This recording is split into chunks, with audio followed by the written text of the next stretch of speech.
In today's video, I am going to teach you how to open video in Google Chrome. Start by opening Google Chrome on your computer. Once Chrome is open, create a new tab so you have a clean browser window ready to use.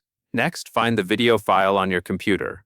You can do this through your File Explorer, Downloads folder, or even from your desktop if the file is already there. Look for the video you want to open.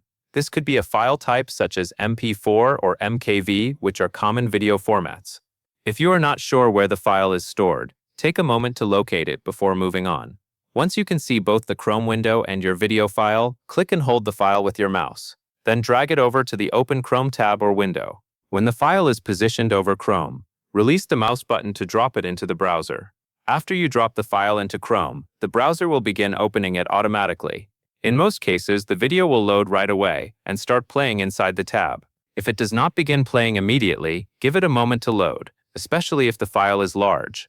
This drag and drop method is the fastest option because it does not require you to browse through menus or settings. It is a convenient choice when you simply want to preview a video quickly in Chrome. That covers everything you need to know.